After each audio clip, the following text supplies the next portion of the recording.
en vivo, ¿ok? De todas maneras, reitero que esto está siendo grabado y quedará editado y listo para volver a ver en los distintos canales de nuestro ministerio. Así que mis agradecimientos a todos nuestros amigos y hermanos que nos han seguido a lo largo de todos estos años, que nos han apoyado. Gracias por su comprensión, gracias por su paciencia y por sobre todo gracias por acompañarnos en la sintonía de estos programas. Vamos a iniciar un tema que tiene que ver con la eterna generación del Hijo. Suena un poquito complicado, suena un poquito sofisticado esto de la eterna generación del Hijo. Ya vamos a explicar poco a poco a qué nos referimos con esto. Este tema es muy importante porque los hermanos que han apostatado de la religión cristiana, los hermanos que han abandonado la religión cristiana para acercarse a posturas heréticas, paganas, politeístas, dualistas, usan justamente el vocabulario bíblico, usan el vocabulario teológico, usan textos bíblicos, pero los usan muy mal. Ellos tienen un problema de interpretación, tienen un problema de aplicación y un problema relacional.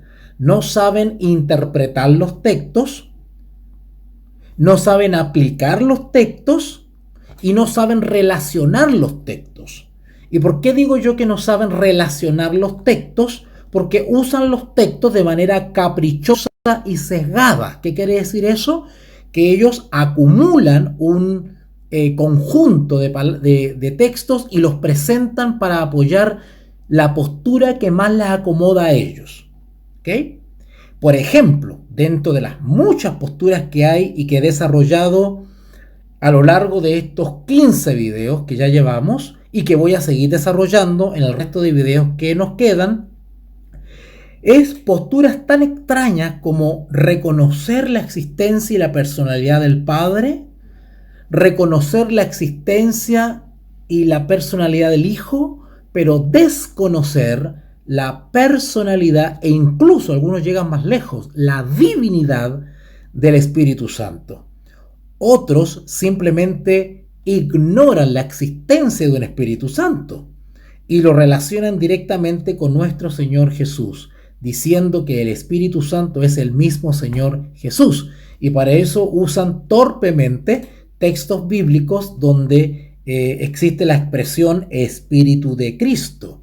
Y ellos dicen, ¿no es cierto?, que ese texto quiere decir que es Jesús mismo, que no es una persona distinta al Hijo y distinta al Padre. Y en fin, ellos nos enredan y nos tratan de nublar nuestro entendimiento con su palabrería. Pero a lo largo de estas 15 clases bíblicas hemos comprobado que la expresión Espíritu de Cristo se refiere al mismo Espíritu Santo.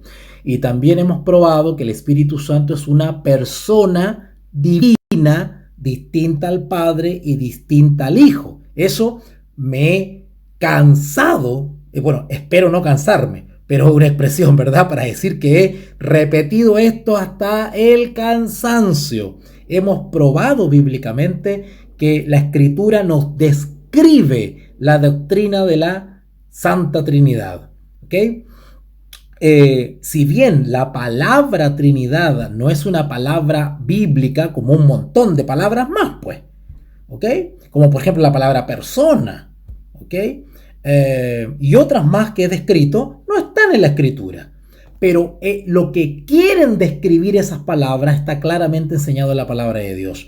Si bien la palabra Trinidad no está en la Escritura, eso no nos autoriza a desechar el contenido de esa doctrina que está claramente explicado en la palabra de Dios. Toda la Escritura desde Génesis hasta Apocalipsis nos enseña, nos revela y nos describe la actuación maravillosa y amorosa de tres personas unidas en amor, misericordia, eternidad, omnipresencia, omnisapiencia, todopoderosas y llenas de sabiduría. ¿Ok? solo que la escritura la describe como la divinidad o deidad. Los escritores y traductores han escogido esos términos como los más adecuados, los más cercanos, humanamente hablando, para describir algo que no se puede describir con lenguaje humano. Partamos de esa base, por favor. No hay lenguaje humano que pueda describir, no hay gramática, no hay diccionario, por decirlo así, ¿verdad? En todo el vocabulario humano, los distintos idiomas y dialectos, no existe una palabra, por más que sea el idioma original, queda corto para describir la eterna deidad, la divinidad. Y es por eso que el ser humano, o los escritores bíblicos en este caso, que eran personas humanas, dentro de su límite de acción, ellos de manera piadosa han escogido palabras que han considerado respetuosas y adecuadas para describir la deidad. ¿Ok?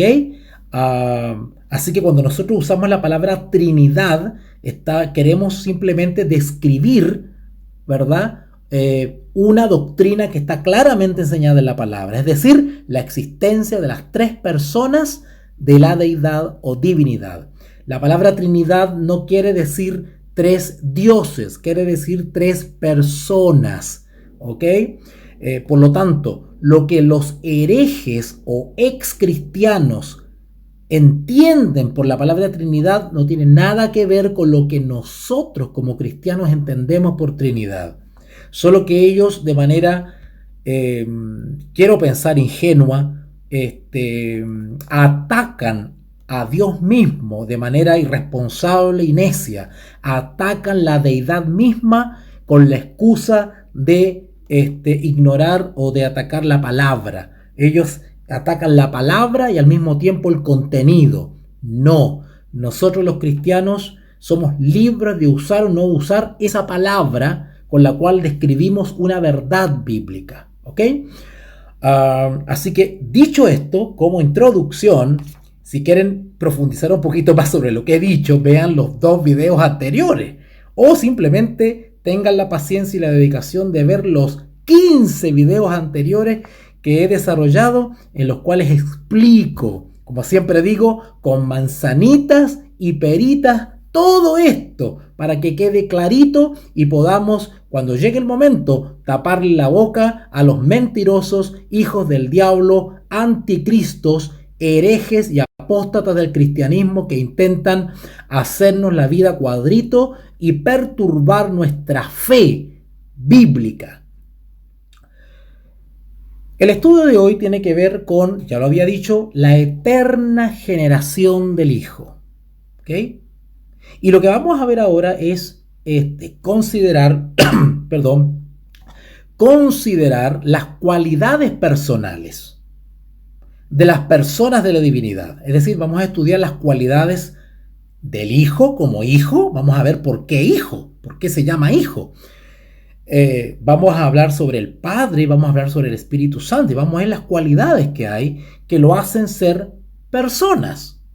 Y también en este estudio vamos a aprender de por qué nosotros los cristianos hablamos de primera persona, segunda persona, tercera persona de la deidad, porque yo me he encontrado con los hermanos confundidos, herejes, que nos dicen, ¿dónde en la Biblia está primera persona, segunda persona, tercera persona? ¿Verdad?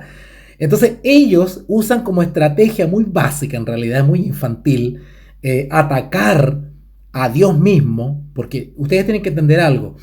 Las personas que están fanatizadas con estas posiciones antideidad, antitrinidad, son personas que no están bajo el poder de Dios. Son personas que están bajo otro poder y por lo tanto su entendimiento está entorpecido. Ellos no pueden ver, no pueden distinguir. Entonces todo le parece confuso. Y son tan, por decirlo así, limitados en entendimiento, que ellos se toman de argumentos tan débiles y tan absurdos como por ejemplo decir, no hay tres personas porque en la Biblia no se habla de primera, segunda y tercera persona, así que como no se habla de tercera persona, ni se habla de segunda persona, y ellos a veces te desafían. Yo he visto unos videos por ahí de personas desafiándote y quiero que alguien me muestre, si alguien me demuestra un texto, yo me retracto, ¿verdad? Pobre gente. Evidentemente, las expresiones segunda persona, tercera persona no existen en la escritura. Pero eso no quiere decir que existan esas personas y que sean tres. Y si son tres, es lógico que nosotros humanamente, para poder diferenciarlas la una de la otra, pues nos expresamos con todo respeto y decimos la primera persona, la segunda persona y la tercera persona. Pero es una manera humana, didáctica, de poder individualizar a cada una de esas personas, ¿ya? Si ustedes se dan cuenta cómo yo estoy hablando, ustedes seguramente estarán captando el esfuerzo que hago para poder explicar esto, porque humanamente no se puede explicar la deidad, está por sobre nuestro entendimiento, nuestras mentes no alcanzan.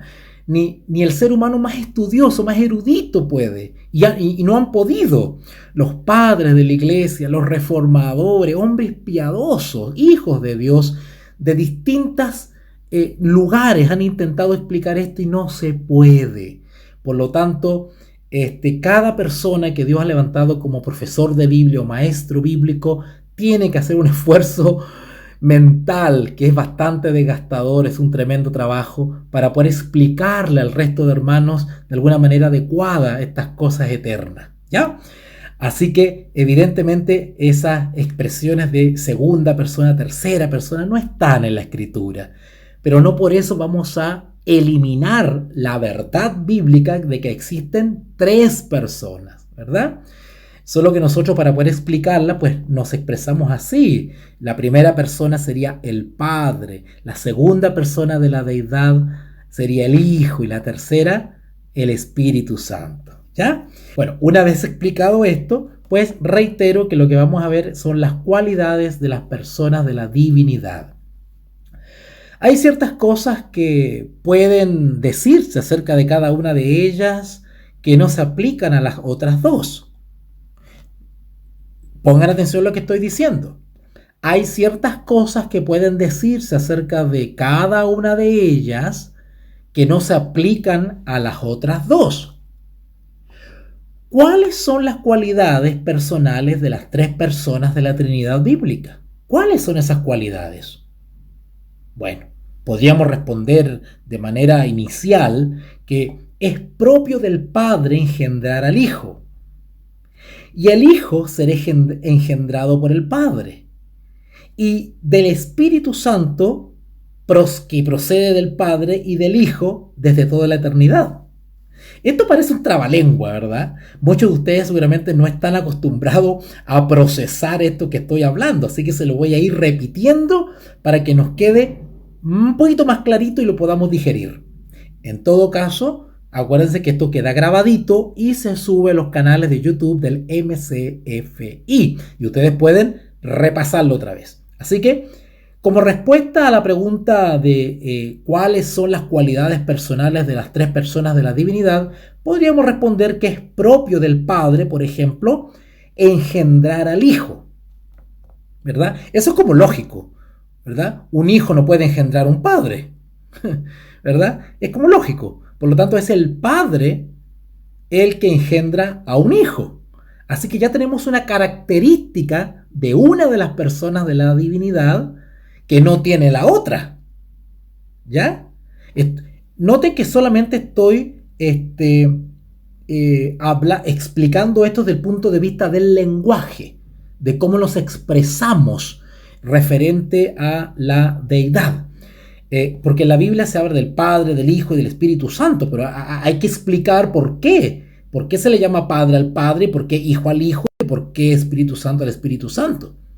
¿Entiendes? Cuando nosotros hablamos de un Padre, inmediatamente no estamos hablando de cualquier persona, estamos hablando de una persona que ha engendrado hijos.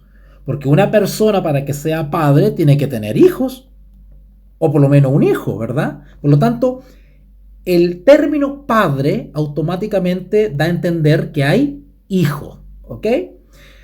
Ok, y a contrario, pues cuando hablamos de hijo, automáticamente se me viene a la mente la existencia de un padre, porque un hijo no aparece por ahí, solo, ¿verdad? No nace de un árbol, de la tierra, no aparece de la nada. Un hijo tiene que venir de un padre, ¿verdad? O humanamente hablando, de unos padres, ¿verdad? Bueno, entonces el lenguaje que se usa nos quiere decir algunas cosas, pero vamos a entender de que los términos padre o hijo no tenemos que entenderlos como si estuviésemos hablando de seres humanos, ¿verdad? No, cuando usamos el término padre o hijo desde el punto de vista bíblico, desde el punto de vista de la divinidad o deidad, tiene otra connotación. Y eso es lo que vamos a explicar. No podemos entender padre e hijo humanamente, tenemos que entenderlo con este factor divino, con este factor sobrenatural. Así que ahí ya empezamos nosotros a hacer ejercicio con el cerebro. Así que vamos a ir aprendiendo muchas cositas. Repito entonces, a la pregunta, ¿cuáles son las cualidades personales de las tres personas de la divinidad? Podríamos responder, bueno, la peculiaridad del Padre es que engendra a un hijo. La peculiaridad o la cualidad de un hijo es que es ser engendrado por un Padre. Y del Espíritu Santo, ¿cuál es la cualidad? Que procede del Padre y del Hijo desde toda la eternidad. ¿Captaron? Voy a repetir de nuevo. Es propio del Padre engendrar al Hijo, y del Hijo ser engendrado por el Padre, y del Espíritu Santo, que Él es una cualidad del Espíritu Santo proceder del Padre y del Hijo desde toda la eternidad. No voy a leer ahora los textos pertinentes, pero lo vimos en los videos pasados, donde hablaba de que yo rogaré al Padre y os enviará, ¿notaron? El Espíritu Santo procede del Padre, ¿ok? Pero también procede del Hijo. Si ustedes leen ese texto famoso de San Juan, ¿verdad? Cuando dice, yo rogaré al Padre que os envíe al Consolador. Y después otros textos dicen, Él no hablará nada de lo suyo, sino que todo lo que oyere, Él os hará saber y os enseñará todas las cosas que os he hablado. Bueno, ustedes pueden leer esos textos bien conocidos. El Espíritu Santo se remite en cuanto a procedencia al Padre y al Hijo. Y los tres son uno. ¿Ok? Así que vamos a desarrollar entonces el concepto de hijo. Hijo. ¿Ah? Ok. La palabra clave de todo este estudio que vamos a tener hoy día es justamente esa, la palabra hijo. ¿Ah? Y esta palabra, si la entendemos bien, nos va a ser de una tremenda ayuda si reconocemos inmediatamente que la Biblia utiliza esta palabra de varias maneras diferentes. Debemos evitar a toda costa la torpe o tosca o indebida noción de que porque Jesús, como se llama hijo de Dios, esto implica que Dios tuvo un niño. Porque si no estaríamos entendiendo la palabra hijo humanamente. ¿Ok? No. Dios literalmente no ha tenido un hijo. O sea, Él no podemos inventar una historia de que Dios tuvo intimidad con un ser femenino y nació un niñito. Literalmente, eso no es así. Así lo entienden los dioses paganos, las relaciones de dioses paganos, el paganismo, incluso los herejes. Los hermanos que se han apartado de la doctrina de la deidad entienden así, torpemente, como Nicodemo, que decía, ¿cómo un hombre siendo humano puede entrar en el vientre, verdad, y volver a nacer? Eso es entender las cosas de manera carnal, literal, torpemente. No. Nosotros cuando leemos en la Escritura el Hijo de Dios, no entendemos eso literalmente como que hubo una intimidad entre dios y una diosa y nació un niñito. No entendemos esas cosas tan burdas, ¿verdad? No, tenemos que entenderlo a la luz de lo que la Escritura enseña respecto a el término, la expresión hijo de Dios. ¿Qué quiere decir eso? ¿Okay? Así que quiero aclarar eso. Algunas veces la palabra significa lisa y llanamente hijo, ¿verdad? Quiero explicar un poquito el uso que se le da a la palabra hijo, ¿okay? Para que la entendamos espiritualmente y no de manera burda, carnalmente. Entonces decía que algunas veces la palabra en la Escritura lisa y llanamente significa hijo, ¿verdad? Hijo de Jacob, por ejemplo. Ahí no tenemos que hacer ninguna interpretación sobrenatural. Ahí lo que tenemos que simplemente decir, oye, Jacob se relacionó con una mujer literalmente y tuvo un hijo, ¿verdad? Jacob, Isaac y así la descendencia y las generaciones. Esa es una manera de entender hijo, normal, natural y evidentemente. Pero también se utiliza en el sentido más general de descendiente. ¡Wow! ¿Se dan cuenta ustedes cómo estamos ampliando nuestro radio de entendimiento? Primero podemos entender la palabra hijo literalmente como un hijo común y corriente, ¿verdad? Y luego podemos entenderla en términos generales como descendiente. Por ejemplo, se conoce a los descendientes de Israel como los hijos de Israel, ¿cierto? Bueno, sí hubo una persona que se llamó Israel, literalmente, y tuvo hijo, ¿verdad? Lo sabemos. Esa es una manera de entender la palabra hijo. Pero también, de manera general, se refiere a los descendientes, por ejemplo, los hijos de Israel, refiriéndose a una generación, por ejemplo, ¿verdad? A una generación, hijos de Israel. Pero con mucha frecuencia la palabra no conlleva en absoluto la idea de nacer.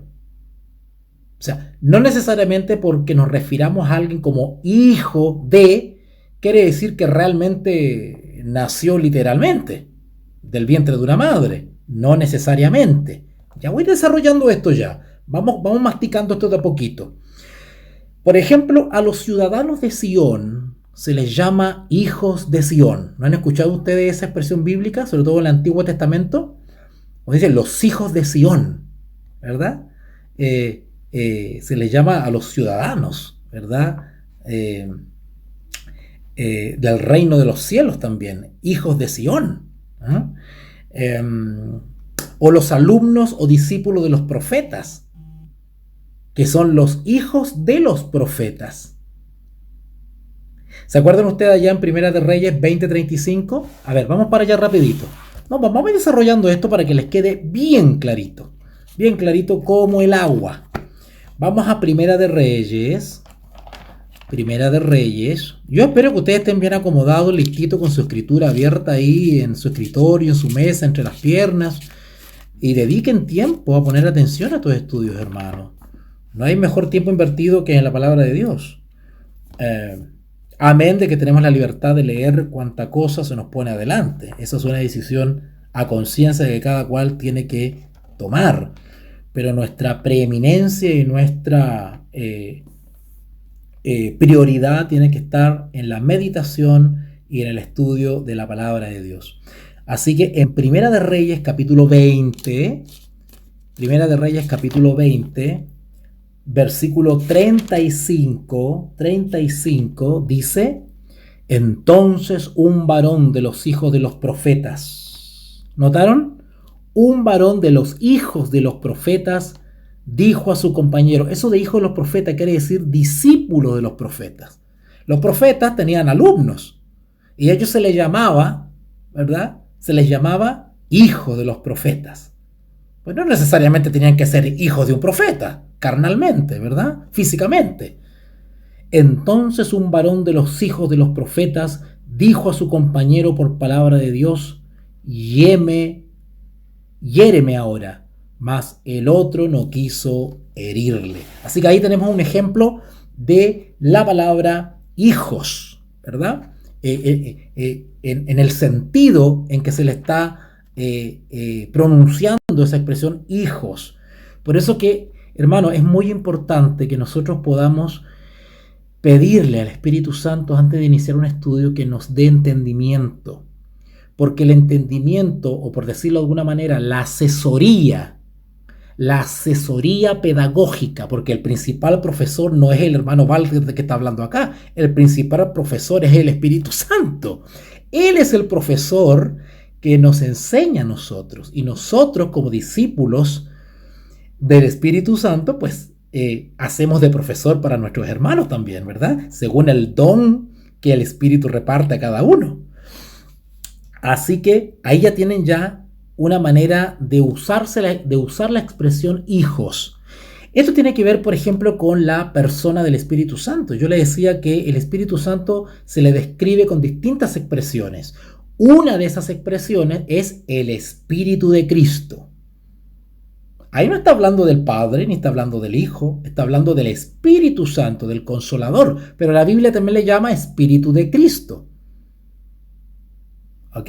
Bueno, de la misma manera, el término hijo se usa de distintas maneras, como hijo carnal, literal, de un vientre de una madre, de una persona física. Se puede usar de manera que da a entender descendientes, como por ejemplo los hijos de Israel, pero también se puede usar de manera, ¿cómo decirlo?, romántica, ¿verdad? Los hijos de los profetas, ¿verdad? No eran hijos literales, no, pero se les llama así a los discípulos de un profeta, hijos de los profetas, ¿verdad? Ok. En el libro de Samuel, Primera de Samuel, vayan para allá. Primera de Samuel.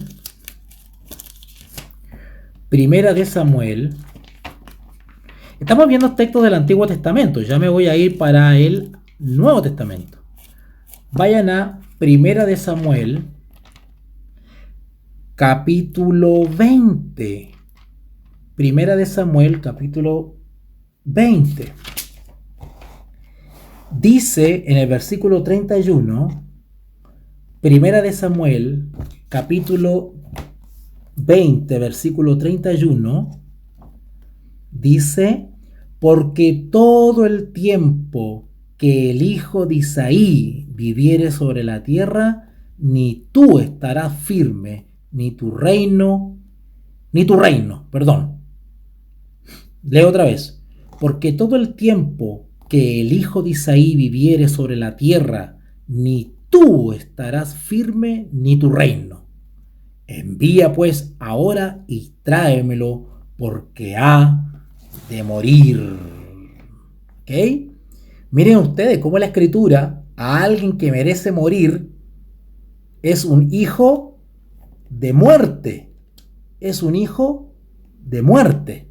¿Okay? Si ustedes leen otras versiones bíblicas, yo lamentablemente no tengo a mano en estos momentos las versiones que yo uso para estudiar, que son la de Jerusalén, Reina Valera 1995, Reina Valera 1909, la versión Pechita y otras versiones más para ir comparando texto. Ustedes se van a ir dando cuenta que mediante esa comparación que el término hijo también se le puede llamar hijos de luz, hijos de muerte.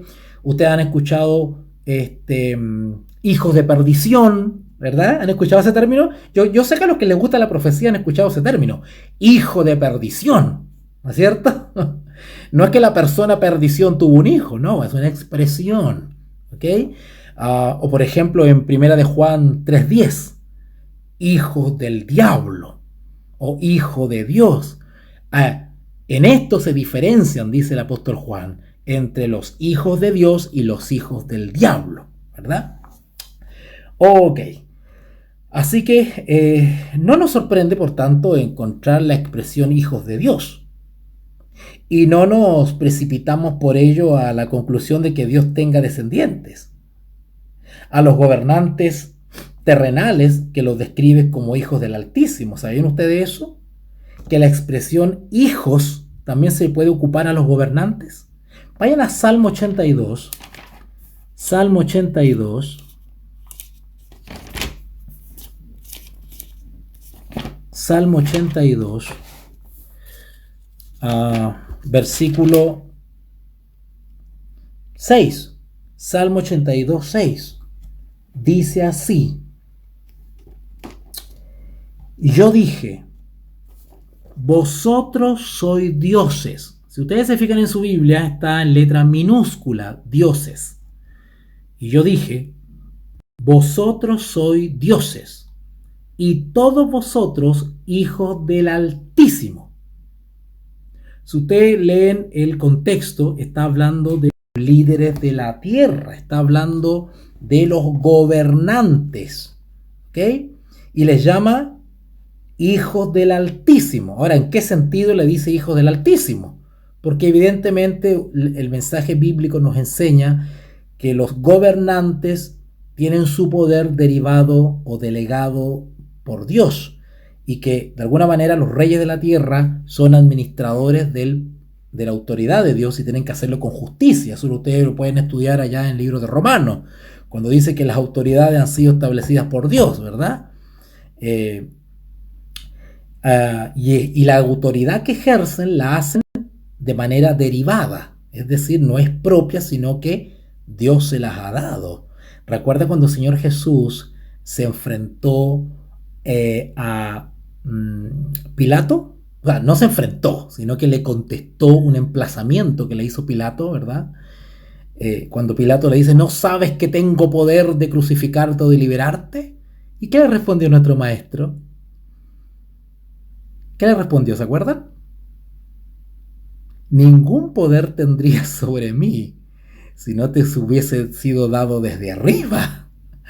¿Ok? Qué interesante, qué lindo, con la armonía entre toda la palabra. Bueno, esa armonía es la que no comprenden los hermanos herejes, los hermanos que atacan la Trinidad Divina, las tres personas bíblicas. No entienden, son torpes para entender.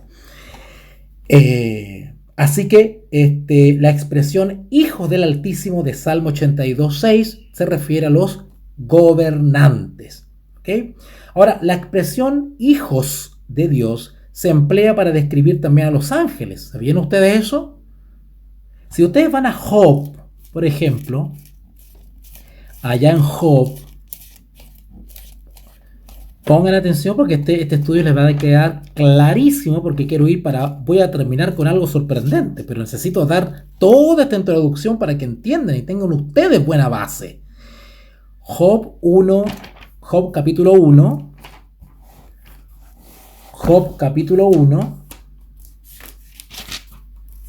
versículo 6. Job 1:6. Dice así: un día vinieron a presentarse delante de Jehová los hijos de Dios, entre los cuales vino también Satanás. Famoso texto y polémico por lo demás. Entre paréntesis, hay un movimiento satánico que se llama el movimiento ufológico. ¿Lo han escuchado ustedes eso? Es un movimiento espiritista que se llama ufológico, es una pseudociencia, y ellos justamente toman estos textos y por falta de entendimiento, igual que nuestros hermanos herejes, pues toman estos versículos bíblicos y ellos dicen, ¡ay, ve! Mira, ahí son seres extraterrestres, dicen ellos. Incluso algunos dicen que son seres humanos esos que estaban ahí. Bueno, la Escritura nos enseña justamente que la expresión hijos de Dios también se aplica a los ángeles, ¿verdad? Ok, bueno, ya leímos Job 1:6, que al igual que los hombres y mujeres que son el objeto especial del amor de Dios, los discípulos cristianos que han recibido el privilegio de la adopción y son recibidos como miembros de la familia de Dios, también somos llamados hijos de Dios. Notaron que la expresión hijos en plural es aplicable a los gobernantes, es aplicable a los descendientes, es aplicable a, qué sé yo, a los ángeles, pero también es aplicable a nosotros como personas redimidas, justificadas, salvadas por Dios. He aquí, ninguna condenación hay para los que están en Cristo Jesús, porque nueva criatura somos, ya no somos hijos del diablo, hijos de rebeldía, y ahora somos hijos de Dios. El Padre nos considera ahora no hijos lejanos, sino que ahora hijos cercanos, hijos de Dios. Mirad cuánto amor nos ha dado el Padre para llamarnos hijos de Dios. Bueno, ahí tenemos otra aplicación de la palabra hijo. En este caso, hijos de Dios. ¿Ya? Por ejemplo, vamos a Mateo 5:9. Ya estamos pasando al Nuevo Testamento. Mateo 5:9. Mateo 5:9. Yo espero que este tema le quede claro porque es la base para lo que voy a seguir desarrollando en otras transmisiones. Mateo capítulo 5, versículo 9. Mateo capítulo 5, versículo 9. Bienaventurados los pacificadores, porque ellos serán llamados hijos de Dios. Miren qué lindo, qué bonito. Vamos a Gálatas capítulo 3. Gálatas capítulo 3.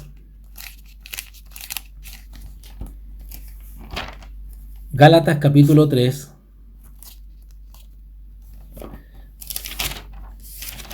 Gálatas capítulo 3. Versículo 26. Gálatas capítulo 3, versículo 26. Dice así: mas la Jerusalén de arriba, a ver, parece que me equivoqué. Gálatas capítulo 3, estoy leyendo capítulo 4, disculpen. Gálatas capítulo 3, versículo 26, ahora sí. Pues todos sois hijos de Dios por la fe en Cristo Jesús. ¿Notaron? Que la consideración de Dios para con nosotros como hijos de Dios depende de que hayamos sido justificados por la fe en Cristo Jesús. Aquellos que han sido justificados por la fe son considerados por Dios como hijos de Dios. Qué bonito, qué lindo. Pero cuando... ahora cambiamos el timón. Ahora cambiamos el timón. Pongan atención. Pero cuando el título hijos de Dios se utiliza con referencia a las criaturas, ya sea nosotros como seres humanos o a los ángeles, siempre se utiliza en plural. ¿Se dieron cuenta ustedes de eso? Plural quiere decir más de uno, ¿verdad? Más de dos, ¿ok? Hijos, eso es plural.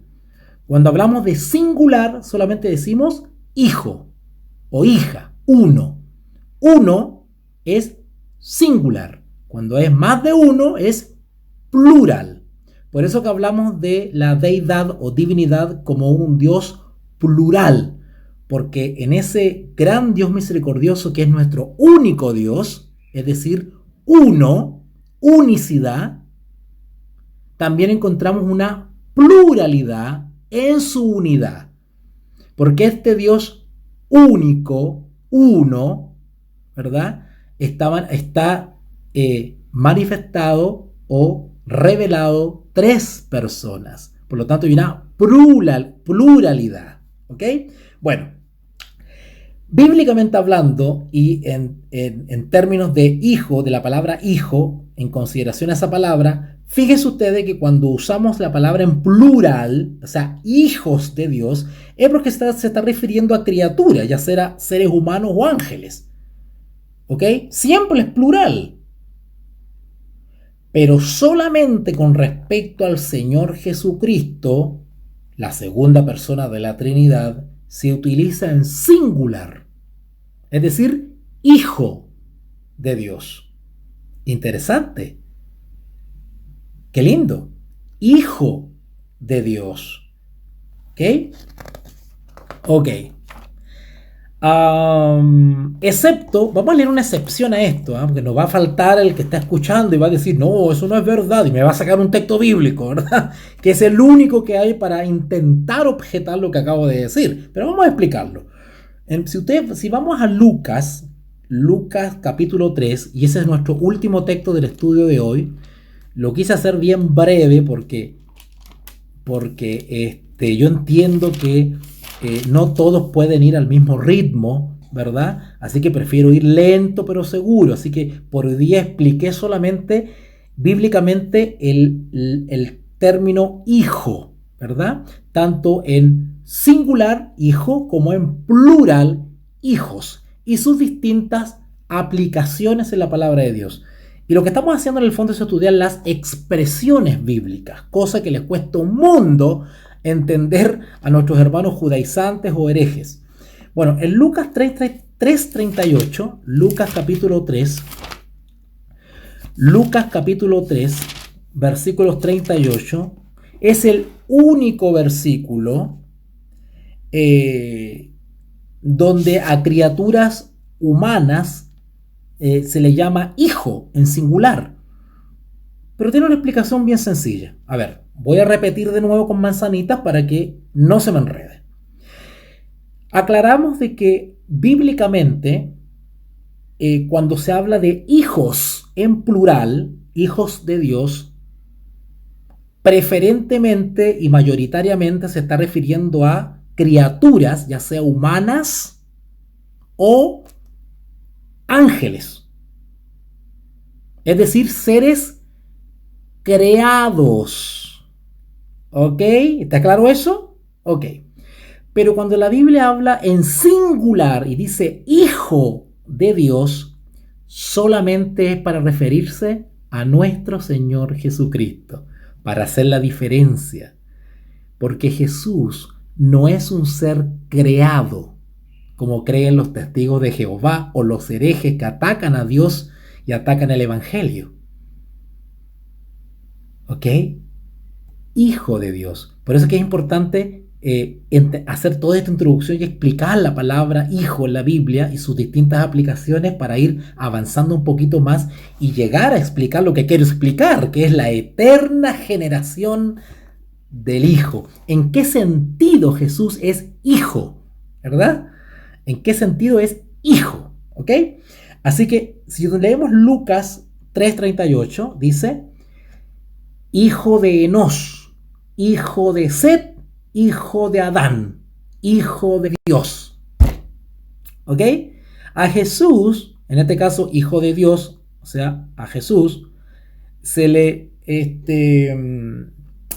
describe de igual manera como se describe a Adán, a Set y a Enos. Hijo, hijo, hijos. Ustedes están leyendo en este momento el texto, ustedes van a ver que hay 4 veces la palabra hijo. Y aparentemente eso contradice todo lo que he explicado, pero no es así. ¿Vale? ¿Por qué se trata a Adán de hijo? ¿Verdad? A Adán de hijo. Ahora, el primer hijo es evidente, es hijo de otro ser humano. En el caso de Set, evidentemente es hijo de otro ser humano. En ese sentido tenemos que entender la palabra hijo en el sentido terrenal. Y en el caso de Adán es bien particular porque Adán no tuvo un papá terrenal. ¿Se había preguntado usted eso? Adán no tuvo un papá terrenal. Fue creación directa de Dios. Por lo tanto, ¿cómo entendemos hijo de... en ese sentido, a él se le llama hijo, ¿ok?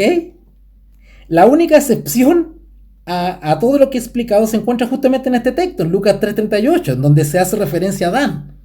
La razón, simple y llanamente y evidentemente, ¿verdad?, es que Adán debía su vida directamente a Dios, sin intervención de padre humano, ¿ok? Por eso la excepción que lo tratan de hijo, ¿verdad? Y no hijos, ¿verdad? Hijo, ¿ok? Pero cuando hablamos de Jesús, la palabra hijo cobra otra connotación. ¿Vale? Yo quiero que ustedes entiendan eso, hermanos, que la palabra hijo, según el contexto, según la aplicación que le demos según el relato, es que tenemos que entenderlo, ¿ok? Así que la excepción y la peculiaridad o la particularidad o la cualidad, por decirlo así, está de que Jesús es hijo de Dios, pero no necesariamente en el sentido humano, ¿verdad? Como lo entendemos nosotros, ¿ok? Es hijo de Dios el ser hijo, Jesús, hijo de Dios, es una cualidad que ya la voy a ir desarrollando y van a ver ustedes la gran diferencia y la hermosura de esa descripción que se hace de Jesús como hijo de Dios. ¿Ok? Vamos a dejarlo hasta aquí.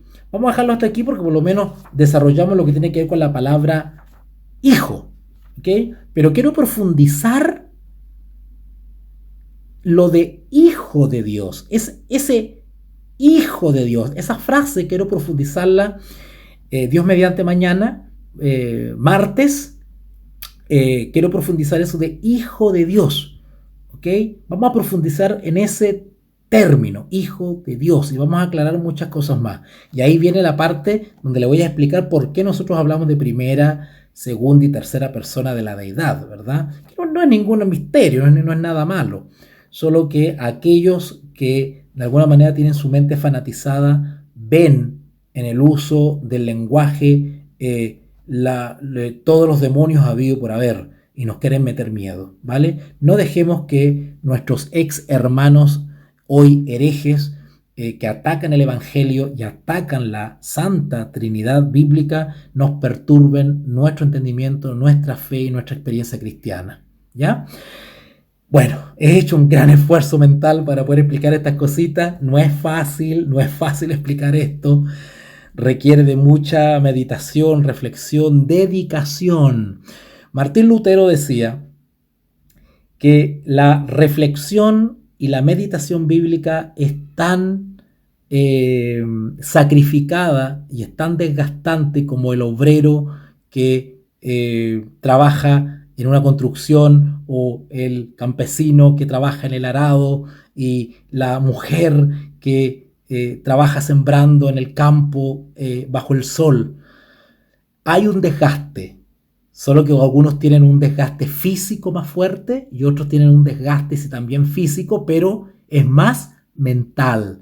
Trabajo que por supuesto no todos están dispuestos a hacer, porque esto es parte también de las distintas cualidades y dones que Dios le ha dado a cada hijo de Dios, ¿ya?